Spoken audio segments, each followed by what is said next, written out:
Hello and welcome to Everybody Has a Story with Jeff Seltzer. I am your host, Jeff Seltzer, and it's crazy that we've made it 33 weeks. So, this is the 33rd episode that we've released, which is pretty exciting to me. Started this obviously back in July, and it's been quite a journey. Learned quite a bit, talked to a lot of different people. Definitely have my ups and downs, but we're in a really good spot. What I will say is this week I did have two separate guests that were initially planned, and both for personal reasons had to reschedule or move. Thus, I am doing a solo pod this week. Figured haven't done a solo pod since about December, so it's been about three or so months. So give me some time to kind of talk, think through, work through, and share what's going on over the last few months, anything new and stuff like that. So first off, I wanted to talk about yesterday. I went to a wrestling convention. I know. Half my audience is shut down at the word wrestling. But went to a wrestling convention all the way out in Long Island. Shout out to Zach Linder. Shout out to Dana and all the other people that I saw out there yesterday. Firstly, I wanted to mention Long Island from anywhere in New Jersey is a bit of a trek. Took roughly an hour and a half to hour 45 to get out there, and then early afternoon about 2 hours to get back. So right off the bat, the commute wasn't necessarily optimal. I will say that I do prefer going to conventions and shows in Jersey because they are a little easier to get in and out of, and just different situation. In any event, what drew me to the show was the fact that it had a number of wrestlers and people attending that I hadn't seen or gotten pictures with before. Lots of really cool names like the wrestler formerly known as Sasha Banks, Indy Hartwell. Always love seeing Danhausen, always a fan favorite, always fun at conventions like this. A few others as well, but most specifically, I would say the one that I hadn't ever had the opportunity to meet before was a 7-foot wrestler by the name of the Great Khali. While I would say all the meets that I had yesterday were a lot of fun, really cool, and made for some great pictures, Khali was different and made for a great picture for another reason. So while I try to keep it positive on this podcast whenever possible, Khali was a situation where after I paid my money, went to get a picture taken with him, he was staring at his phone and had an AirPod in, which, based on what him and the other wrestlers are getting paid, really feels kind of weird. So it's an odd situation.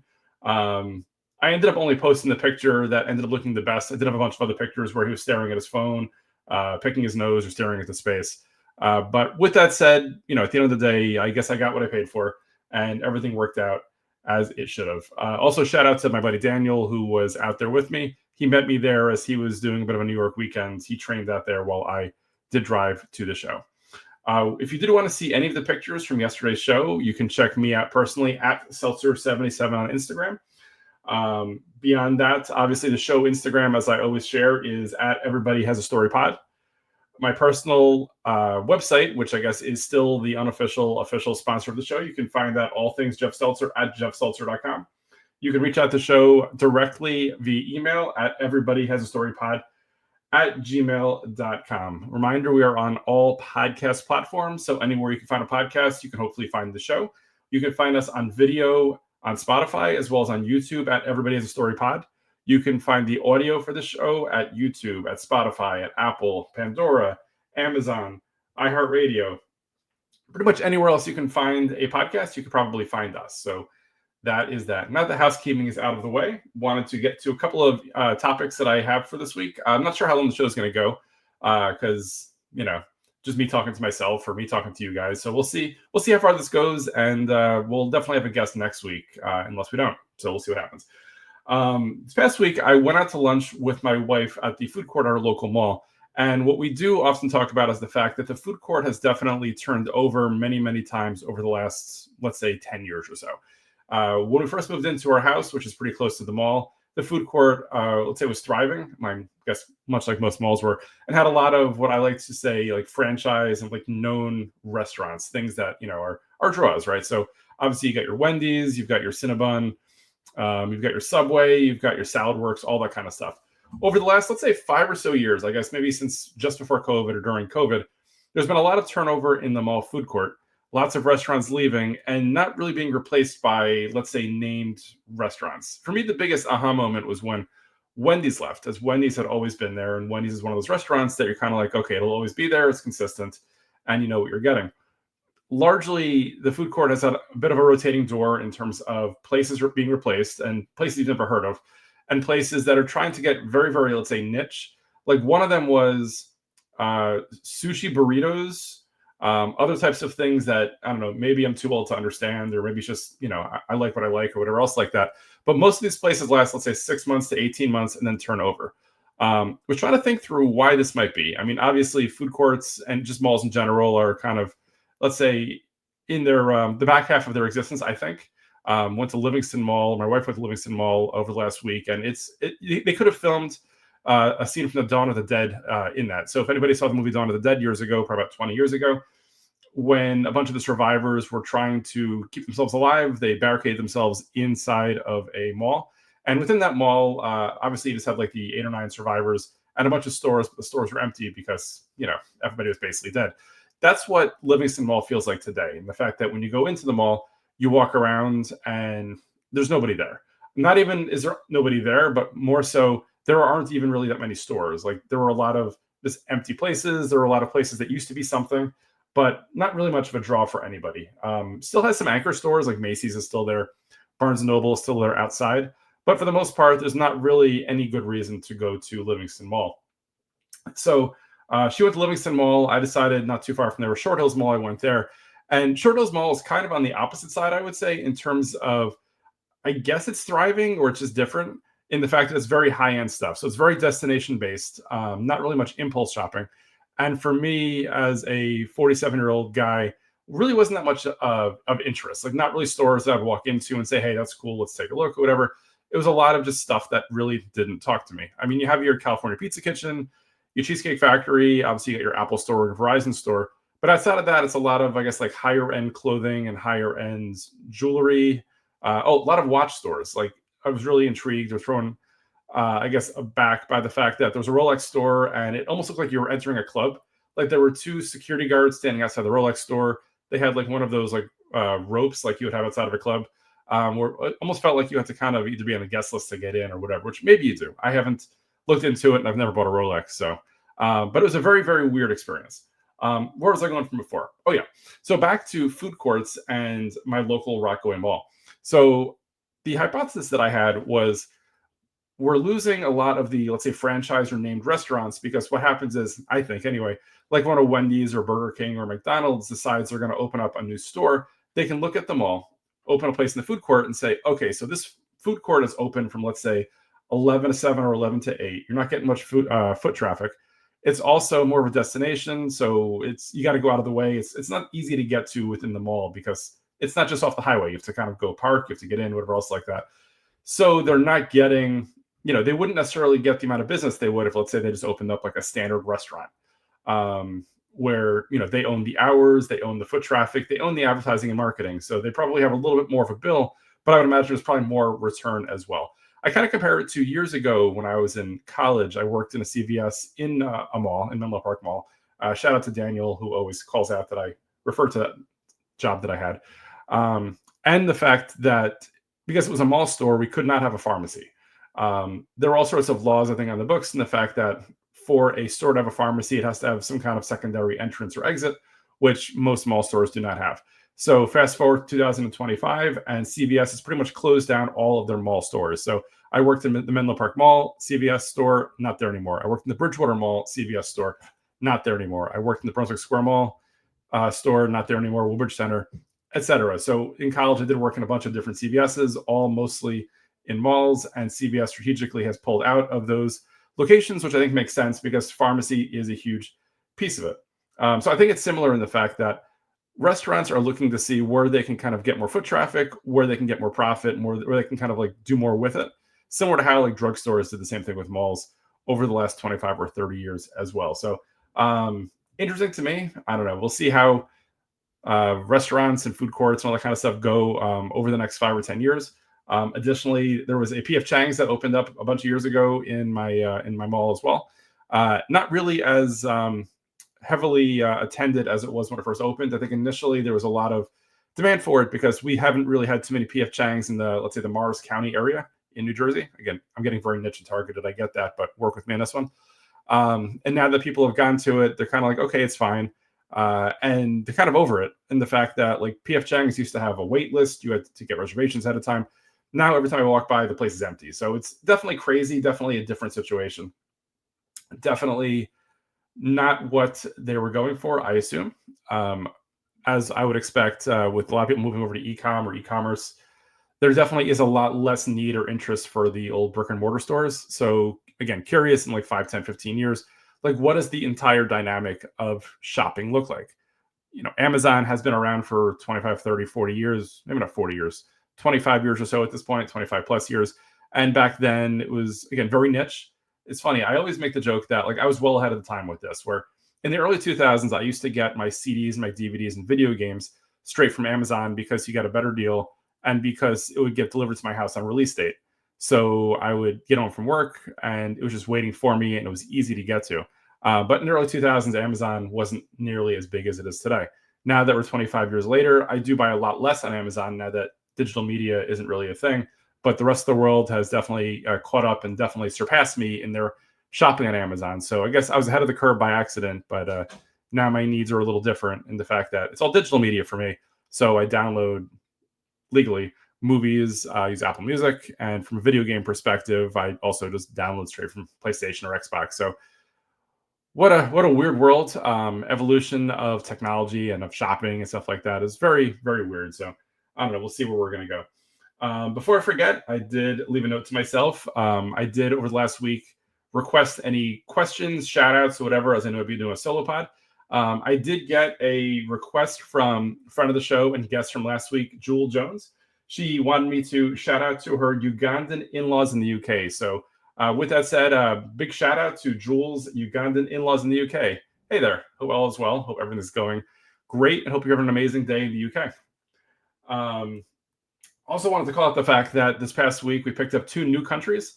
So now we are up to 15 total countries have streamed this show. No, Uganda did not stream this show yet. I'm hoping to pick up Africa at some point, as I believe 5 different continents have streamed this show. Still waiting for Africa and Antarctica to get at least one stream so I can kind of say that I've little by little taken over the world with this little podcast of mine.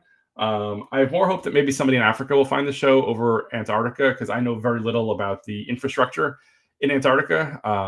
I also assume there's not many people living up there, and if they are, this probably isn't a focus of theirs to listen to podcasts or specifically an all over the place podcast like mine tends to be at times. So 15 countries is pretty wild. Let's see how many more we can get by the 1-year anniversary of the show, which would then be in July. So we'd be around like 45, 50 episodes or so. Would be pretty awesome if we can get to, let's say, 20 or 25 different countries, but we'll see. Every country is a blessing. Every listen and stream is a blessing. So thank you all for obviously spending time and effort and energy to listen to and download my show.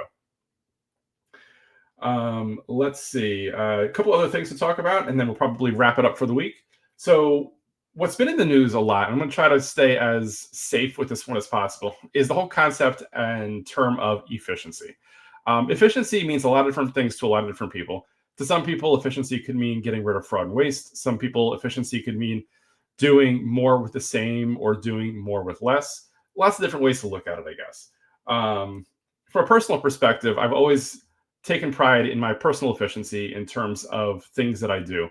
I try to be as polite as possible, and I try to, do things as best as possible. And I try to obviously, make the most or maximize the results of things that I have with the energy that I have. So like from an investing perspective, for a while, I did try to use a personal investor or financial investor, found that their results were about the same as mine, but they were costing me more. So from an efficiency perspective, it wasn't quite what I was looking for. I'd say professionally, without getting too much into what I do for my day job that pays the bills, a lot of what I do and the group that I work with does is trying to create efficiencies. Now, when we try to create efficiencies, we're not cutting headcount, we're not cutting costs, we're not cutting budgets. What we're trying to do is basically take what already exists and see how we can maximize with what we have. So without getting too specific in details or whatever, seeing how we can take what we're currently spending and spend it as efficiently as possible. I know I don't need to use the word efficient in the definition of efficiency, but trying to make sure that we're getting the most bang for our buck is probably the best way to do it. There are other ways to find efficiencies, I guess. Like in the news, there's a lot of conversation about just cutting left and right and figuring out to see what it looks like after the fact, which I guess is a method. I don't necessarily agree with it in the fact that I do think that if you're going to make cuts, you should probably do research to understand what people or groups do to understand if when you let's say cut the resources, you're also cutting the output. Because from an efficiency perspective, there are obviously two parts to the fraction there. There is the cost, and then there is the results. When looking at efficiency, the way I look at it is you want to make sure that the results are going to be more optimal than what's being put into it. So, I mean, oftentimes look at it as an ROI or whatever else like that. I mean, an example I look at is this. So if you just go in and randomly make cuts, you might have some upside from a cost perspective, but you will probably also have a productivity hit as well. Two examples, one's probably more crude than the other, but work with me on this. So I live, my wife and I are married, we both work, and we have 2 kids. So you can look at it and say, well, you can cut costs if you were to remove one person from the situation. So let's say the universe decided that I didn't need to exist and I disappeared. You would look at it and say, sure. So with my wife and my 2 kids, costs would probably go down. But on the flip side, because one of the 2 main breadwinners in the house just lost their income, while you lost costs, you also lost the input from a productivity perspective. So you now have, let's keep the example simple here. You now have half the income, but you still have 3/4 of the people to support. So it's just not going to work out the way that you want it to in that situation. Also, because I don't exist, which is a weird situation to think about, that the universe just kind of cut me out. So in that situation, you would probably want to look at and say, okay, how is the best way to cut costs, but also don't cut the inputs as well. So that way your ROI stays flat or goes up. Again, not saying that you want to remove a kid, but if you're to remove a kid, in theory, that's where your ROI would go up. Again, love both my kids. I don't want to lose them. That was just kind of probably a bad example in hindsight, but here we are. The other probably worse example would be so I'm a runner. I run a lot of like 5Ks, run some 10K, stuff like that. I oftentimes look at myself and I'm like, hey, if I lost a few pounds, I could probably be a little faster or more efficient when it comes to running. So obviously there are ways to do it, right? You can go on a diet and lose weight, which you lose the weight, and then in theory, you might be a little faster. You might lose some muscle, might gain some muscle, but that kind of stuff happens. On the flip side, you could look at it and say, okay, if I want to be more efficient, I just have to lose 10 pounds. You could, cut off an arm or cut off a leg. In theory, you've lost the weight. However, you're not going to be more efficient because at the end of the day, obviously you need your body parts to run as fast as possible. I don't think, me losing a limb would necessarily make me any faster or make me do any better from a race perspective. But if you were to look at it from a very macro perspective and say, just lose 10 pounds, that is the way you would do it. However, I'm not suggesting that is the way to do it. So again, maybe I shouldn't have said that. Maybe I should have. I don't know. Is anybody still listening? If you could kind of send me a message and let me know, that would be amazing. Long story short, efficiency is definitely something that I focus on, but from an efficiency perspective, trying to make sure we're doing it the right way and not just randomly cutting left and right. So that would be that. Another question that I had, which might go into the efficiency question, but maybe not, is my podcast, and personally, I'm on pretty much all social media except for on Twitter or X. Is that strategic? Is that because you're bored with X? Why are you on X? So it's a great question. What I will say is this, and again, it is what it is, I guess, at this point. We've already kind of opened up the barn doors. I am not on X, or I'm not on Twitter, largely because of the changes that have happened over the last few years. So Twitter, X, whatever you want to call it, it's become a little bit more of a cesspool versus where it was years ago. So now I'll say Twitter was never a great place, but it was always a good enough place to get information and find things. It's definitely changed a lot over the last couple of years, at which point I eventually discontinued my personal use. And when I started the podcast, I never ended up going and opening up a X account for those reasons. Definitely a weird place. Feels like it's not very moderated, so it definitely is too much of the Wild West for me. Additionally, the owner of X recently retweeted something basically saying Hitler wasn't that bad, and blaming the people that work for him. So I don't know that's necessarily a place that I would want to be affiliated with. So again, very controversial take, and I get that, but this is where we are today. So at the end of the day, that's why I am not on X or Twitter, but I am obviously, as I mentioned before, on Instagram. I'm on Facebook. I am on YouTube. And I've also shared all the different podcast platforms that I've put this on over the last 6 months. So that would be that. Last thing to talk about before we call it a day is another question came up was a while ago, I teased the fact that I would talk a little bit about personal finance in terms of my my interest in terms of what I do, how I help people, and stuff like that. So what I will say is just a reminder: I'm not a CPA, I'm not an official professional tax advisor. Everything that I do in my own personal finance is largely out of my own life and experiences where I've made mistakes, but at the end of the day, I've tried to learn from them and try to make the most of where I am today. So, and I've done okay with it, I would say. So, here's what I will say. Over the last number of years, I've tried to look at my personal finance in a way that keeps it as simple as possible, as efficient as possible, and I try to see what I can do to grow as quickly as possible, but being risk averse as well. So not putting all my money into one specific place or anything like that. Bunch of years ago, I think I'd mentioned I tried using a personal finance advisor. Didn't love the experience, especially in the fact that personal finance advisors are oftentimes compensated on the total assets they're holding of yours, and not necessarily the results. So let's pretend for a second I gave the advisor $100,000 to invest on my behalf across brokerage, IRA, and stuff like that. If let's say the market is flat or down, so let's say the market is flat. So if a year later I have $100,000 still because the market, was flat and they didn't really do anything to grow my money, they're still making their money because they take a flat percentage of the assets, as opposed to, I win and they win together. So in this situation, they've won and I've actually lost because while in theory my money should be equal, I've now paid them to keep my money flat, which I didn't love the situation. Additionally, for me, I ended up, still doing my own research on stocks, finance, and stuff like that. And for me, it just really intrigues me and opened up kind of my interest a lot more to it. So after about a year and a half of working with them, I ended up pulling it back. So after pulling it back, I did start digging deeper into, okay, how do I control and manage my personal finances in a better way? So first thing I wanted to do was get all of my finances into one place. So I do have a spreadsheet. I do recognize that not many of my listeners watch this via video, so I'm going to try to talk through it as best as possible. If you have any questions, send me a message on either Instagram or via Gmail, and I will help you out, or I can even share my my template spreadsheet if that helps you out any either. So what I do on the first tab of my my template spreadsheet is I almost create like a custom personalized P&L where I have all of my different assets and liabilities in one spot. So bank accounts, investments, college funds. If you have any liabilities, so when we had a mortgage, if we have student loans, anything like that, it all goes into one page. And what I do is I break up that one page into 4 sections. Top section I call liquid. So the top section I call liquid in the fact that it's money that if in the short to midterm I needed money, I could easily get at it. So in this section, I would include like savings account, checking account, brokerage account, things that, if I looked at it today and said, hey, I need X amount of dollars to kind of buy something or whatever else like that, I can easily get at it within, let's say, a week or so. The next section I refer to as, let's say, non-liquid. So this would be any kind of assets. So this is where I would put like the value of my house if I have a timeshare.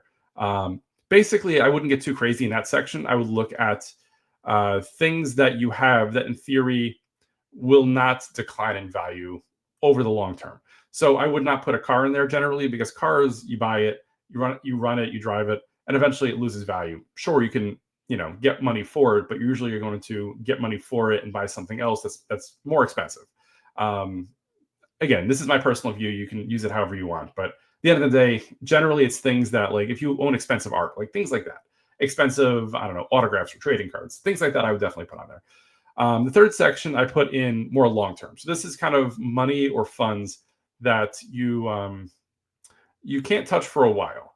So this is where I would put like any kind of retirement funds. So 401ks, IRAs, even college funds. I mean, even at this point, my older daughter is a junior in high school, and so it's kind of more short to midterm. But because it is for a specific use and it is, I guess, what I still consider to be a long-ish term, I would keep that in there.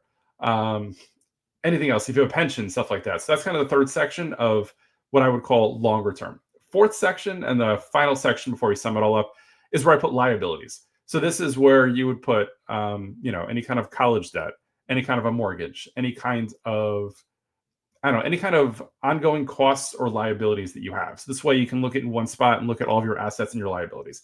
Then at the bottom of this sheet, I have a section that looks at net assets. So net assets would be total assets minus total liabilities, and that's what on paper you're worth. And then I found a bunch of benchmarks online, which will kind of talk through what percentage of, let's say, the United States you rank in from an index perspective. So if, let's say, at the end of the day, your net assets are $500,000, I think that puts you in the top like 60% or top 50%, something like that. And anyway, I think it was like Business Insider. There's a couple of websites that I've seen benchmarks on, which are interesting because depending upon where you live and what your costs are and how much money you have, it's tough to look at it and say, am I rich? Am I not rich? Whatever else like that. But looking at an index that looks at the entire country definitely helps to get a sense of what is my value and how am I doing versus others. Am I rich? Am I poor? Am I doing well enough? Am I average? What does that look like? At the end of the day, for me, that's interesting. And if I'm having a tough day, I can look at it and say, well, I have this. This is what I have. I'm doing better than X percent of the country. That's good, that's not good, whatever else like that. And obviously, your situation will vary. So that's how I look at my personal finances as a whole.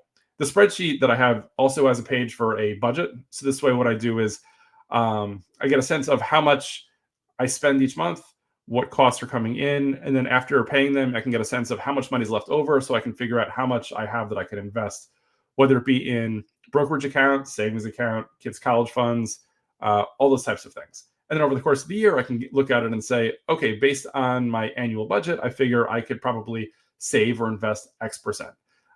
It also lets you know how much you can spend on vacations, or if, let's say, you wanted to, I don't know, refurbish your kitchen, you could look at it and say, hey, is this something that we can afford? Or is this something we should take a loan for, or kind of punt to another year? So for me, the more data you have in these types of situations, the better, so you can make better, more educated decisions, as opposed to, doing something on a whim and afterwards not necessarily understanding how you ended up where you ended up. Beyond that, I do have a bunch of other tabs in that file which look at things that get a lot more crazy. So does a lot of modeling to see, based on where we currently are and based on how much we plan on investing or saving or spending over the next number of years, if, let's say, I wanted to retire in a certain year, how much we should expect to have there based on the growth rate of the investments, based on the amount we're adding incrementally to invest it, and things like that. So a lot of cool stuff there that I've been using. It's not for everybody. I mean, for me, I'm a data geek, so this is the kind of stuff that I do enjoy. But not everybody will thrive in this. If you have any questions, or if you want to see something more specific, reach out to me. Let me know. I'm always happy to help. I've helped lots and lots of people with this kind of stuff. So really excited to, help people educate themselves in it, because I think schools have gotten better. But like when I went to school, there was no personal finance conversation or education. At home, I got very little education or support in terms of what makes sense, how to invest, how to save, how to spend, stuff like that. So yeah, the more you know, I guess, right? Beyond that, I would say other resources that I tell people about that oftentimes they don't know about is, I'm old enough to remember when I used to get an annual statement in the mail from the Social Security Department. This statement would show you how much money you've made over the course of your career. It would also show, depending upon when you start taking Social Security, starting at age 62, how much you should expect to be able to get annually or monthly or whatever else like that. A number of years ago, they discontinued that, and a lot of people just stopped getting it, didn't realize it existed anymore. But if you go to the Social Security website, you can register and you can annually download that statement still. So it looks like exactly like the statement did years ago, but you can download the statement and it will show you, again, how much you've earned over your career, how much you should expect to get in Social Security if you start taking a 62 versus 67. So I would suggest everybody goes, opens that account or sets up that account, downloads your statement, because it's a personal thing. It's also good to make sure that you can then line it up to your W-2 every year to see if it's accurate and make sure that it's as it needs to be. Any questions on that, also definitely reach out to me either at Seltzer77 or at Everybody Has a Story Pod. Both of those are on Instagram. With that said, I have said a lot this week. A lot here, some interesting, maybe some not so interesting. Pick and choose. Let me know what works for you. I guess I will end the week on the note that I did go to the movies yesterday. So after going to the wrestling convention, myself and my family went to the movies, and we saw the movie Mickey 17. What I will say is the easy joke here is I didn't see Mickey 1 through 16, so I really didn't understand Mickey 17. If you're still with me, work with me here. I'd say the movie actually wasn't that good, despite the fact that, Mickey 1 through 16 wasn't the thing. Mickey 17 was the first. It had a great premise. I thought it was interesting going into it, and the fact that basically it was a bunch of people that went to another planet. They could 3D print people, and as somebody would die, they would basically just recreate that person again. I thought it was a cool concept. I thought it got a little too cute for its own good. Also, it was 2 hours and 17 minutes, which was probably about 45 minutes too long for this specific movie. A lot they could have cut out. Definitely wait for streaming or just, don't watch it at all, I would say. Later today, I'll be watching the movie Novocaine, which I'm really excited about. Hopefully, I will have a comment or two about it next week. I'll let you know. I know a friend of the show, John Cevallos, always says that I see movies and talk about that I'm going to see a movie, but never talk about what I thought about it. So again, wanted to check off the box there. Mickey 17, you can probably do without. Novocaine, I haven't seen it yet, so I don't know. I did see the movie Heretic this past week, which was in theaters last year and went to Max this past week, I believe. Stars Hugh Grant and a couple of other actresses who I don't believe I've ever seen before. Again, this one I thought had a really interesting concept, really cool ideas, but the execution wasn't quite there. So Heretic, you could probably avoid unless you just want to put it in the background because it's on Max. And if you have Max, costs you nothing extra at this point. With that said, I did want to end the week show with just some additional comments on the places you can find the show. So as a reminder, you can find the show on Instagram at Everybody Has a Story Pod. My personal Instagram is at Seltzer77. For all things Jeff Seltzer, you can check me out at jeffseltzer.com. If you want to send anything to the show specifically, or if you have a business idea, you can email the show at everybodyhasastorypod@gmail.com. Reminder, we are on all podcast platforms. So we are on YouTube at Everybody Has a Story Pod in video and audio. Spotify, we're on both video and audio. We are on Amazon. We are on Apple. We are on iHeartRadio. We are on Pandora. We are on Good Pods. We are everywhere else. So that is that. Last thing, just before I sign off for the week, is I will probably be taking off most of April as I do have a very, very busy April. If you have any ideas or topics you want to hear about, or you want to kind of talk on the side, definitely shoot me a note. But I would say probably after this episode, probably 2 more episodes for the month of March. Probably taking off the month of April, and I'll be back in May at some point. So I will have a lot of adventures and journeys to talk about when I'm back in May. With that said, have an amazing week, and we'll all talk soon. Thank you.